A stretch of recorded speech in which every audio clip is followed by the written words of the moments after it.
Kami dari kelompok 4, saya atas nama Maya Graciana Novaliatopa dengan NIM 24070101141. Saya Britney Angel Priscilla Benyamin Amatan dengan NIM 24070101098. Saya Imelda Herinda Swai dengan NIM 24070101060. Saya Maria Serafina Lin dengan NIM 24070101018. Kami dari kelompok 4 akan mempresentasikan materi berkaitan dengan model-model kebijakan dari mata kuliah Administrasi Dasar Kebijakan. Bye-bye! Halo semuanya, di sini saya akan menjelaskan berkaitan dengan model-model kebijakan. Nah, sebelum kita masuk berkaitan dengan apa saja model-model kebijakan, yang pertama kita harus ketahui dulu apa itu model kebijakan atau definisi dari model kebijakan. Nah, model kebijakan itu merupakan suatu kerangka konseptual yang digunakan untuk menganalisis dan memahami tentang proses kebijakan.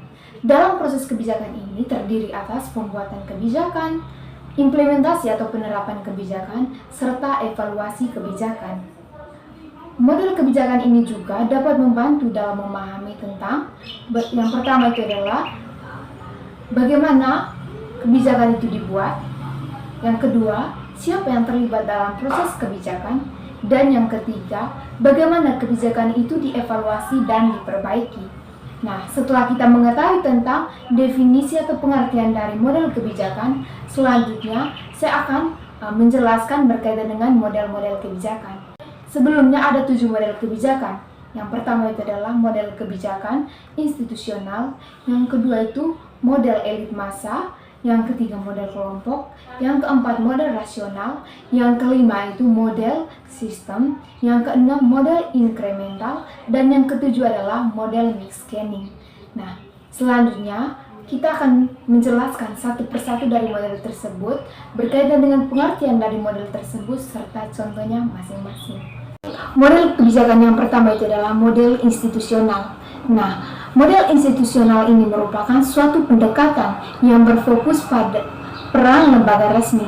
Nah, di dalam model kebijakan institusional ini dianggap sebagai hasil prosedur yang berlangsung di dalam institusi pemerintah yang terdiri atas eksekutif, yudikatif, dan legislatif. Kemudian, kami angkat 2 contoh berkaitan dengan model kebijakan institusional ini. Yang pertama itu adalah kebijakan pendidikan nasional. Nah, kebijakan pendidikan nasional ini dirancang dan diatur oleh Kementerian Pendidikan dan Kebudayaan. Kemudian kami ambil contoh yang kedua yaitu kebijakan tentang perlindungan konsumen. Nah, kebijakan tentang perlindungan konsumen ini disusun oleh Dewan Perwakilan Rakyat dan diterapkan oleh pemerintah.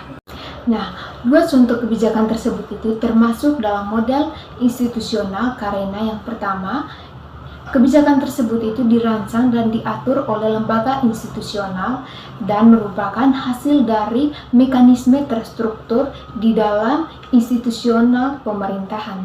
Itu adalah model rasional, di mana pendekatan ini menekankan bahwa kebijakan yang dibuat itu harus berdasarkan pertimbangan rasional dengan mengevaluasi berbagai alternatif dan memilih opsi yang paling efisien secara efektif. Artinya itu, sebelum kita mengambil keputusan, berbagai pilihan kita harus dievaluasi untuk memilih yang paling efisien dan bermanfaat. Contoh-contohnya itu, yang pertama adalah pemerintah memilih proyek infrastruktur yang memberikan keuntungan ekonomi terbesar dengan biaya yang paling kecil. Contoh yang kedua itu adalah selama pandemi COVID-19, metode pembelajaran daring dipilih berdasarkan analisis yang menunjukkan mana yang paling efektif. Yang berikutnya itu adalah model kelompok, di mana pendekatan ini melihat kebijakan sebagai hasil interaksi dan persaingan antara berbagai kelompok kepentingan, dengan pemerintah bertindak sebagai penengah dalam konflik yang terjadi. Contoh-contohnya itu, yang pertama adalah kebijakan ketenagakerjaan ditentukan melalui negosiasi antara serikat pekerja dan pengusaha. Contoh yang kedua itu adalah regulasi lingkungan, di mana muncul karena adanya tekanan dari kelompok pemerhati lingkungan terhadap pemerintah dan industri. Pendekatan yang pertama berfokus pada logika dan efisiensi, sementara pendekatan yang kedua itu lebih mempertimbangkan Di sini saya akan membawakan materi tentang model elit massa dan model sistem. Yang pertama yaitu model elit massa. Model ini beranggapan bahwa kebijakan ditentukan oleh kelompok yang elit yang memiliki kekuasaan, sementara masyarakat umum hanya berperan sebagai penerima kebijakan tanpa keterlibatan aktif dalam prosesnya. Model ini menggambarkan pembuat kebijakan publik dalam bentuk piramida, di mana masyarakat berada pada tingkat paling bawah, sedangkan elit pada tingkat ujung piramida, dan aktor internal birokrasi dalam hal ini pemerintah berada di tengah-tengah antara masyarakat dan elit. Jadi di sini masyarakat tidak memiliki kekuatan untuk mempengaruhi dan menciptakan opini tentang isu kebijakan yang seharusnya menjadi agenda politik di tingkat atas, sementara birokrat atau administrator hanya menjadi mediator bagi jalannya informasi yang mengalir dari atas ke bawah. Contohnya, yang pertama yaitu kebijakan ekonomi yang disusun oleh para teknokrat tanpa melibatkan partisipasi masyarakat yang luas. Dan yang kedua, keputusan pemerintah untuk menaikkan harga BBM tanpa mengadakan konsultasi publik terlebih dahulu. Yang kedua yaitu model sistem. Model ini memandang bahwa kebijakan sebagai hasil dari suatu sistem yang terdiri dari masukan atau aspirasi masyarakat, proses pengambilan keputusan, keluaran berupa kebijakan yang diterapkan, serta umpan balik untuk evaluasi dan perbaikan. Jadi, model ini didasarkan pada konsep-konsep kekuatan lingkungan, sosial, ekonomi, politik, kebudayaan, geografis, dan sebagainya yang ada di sekitarnya. Kebijakan publik merupakan hasil output dari sistem politik. Kebijakan model ini juga melihat dari tuntutan dukungan, masukan yang selanjutnya diubah menjadi kebijakan publik yang otoritatif sebagai seluruh anggota masyarakat. Intinya, sistem politik berfungsi mengubah input menjadi output. Contohnya, yang pertama yaitu program bantuan sosial atau bansos yang disusun berdasarkan kebutuhan masyarakat miskin, kemudian dievaluasi untuk meningkatkan efektivitasnya. Dan yang kedua, kebijakan subsidi pupuk yang mengalami revisi setelah menerima kritik dari para petani.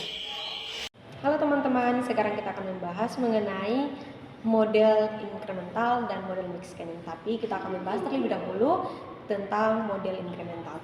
Jadi model incremental ini dikemukakan oleh seorang ahli politik asal Amerika yang bernama Charles L. Bloom dalam bukunya yang berjudul Science of Modeling.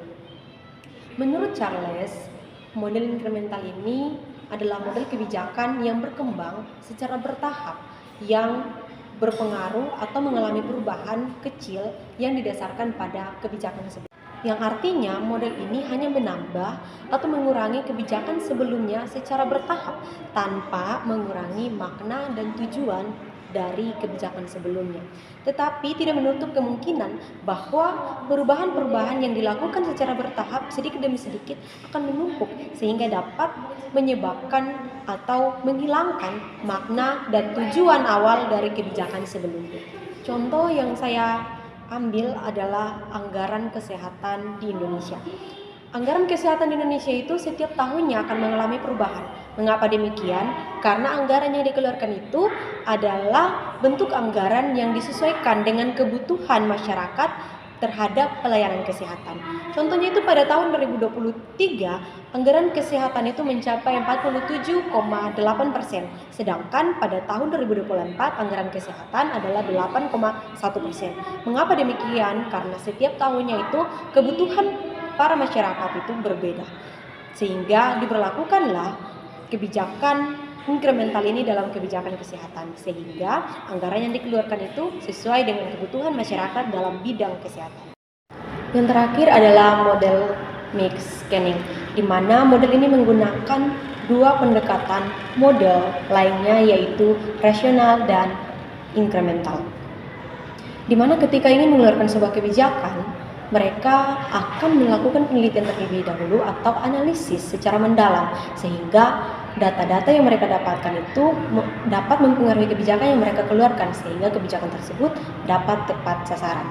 Sedangkan dalam implementasinya mereka menggunakan model inkremental, di mana proses implementasi itu dilakukan secara bertahap. Contohnya itu adalah reformasi pendidikan, di mana para pemerintah melakukan penelitian atau analisis secara mendalam terkait dengan kurikulum. Setelah melakukan analisis secara mendalam terkait kurikulum, mereka mengeluarkan kebijakan tersebut secara bertahap. Contohnya adalah reformasi pendidikan, di mana pemerintah melakukan penelitian dan analisis terlebih dahulu secara mendalam, sehingga dalam implementasinya itu bisa dilakukan secara akurat.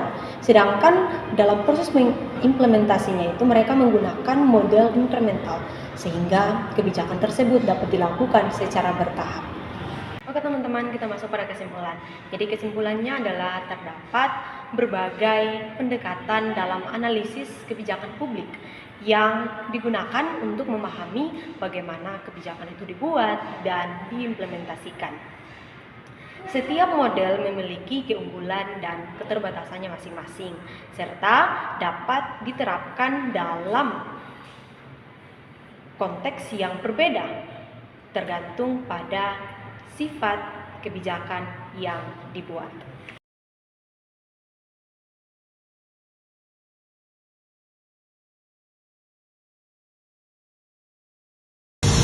Sekian presentasi dari kelompok kami.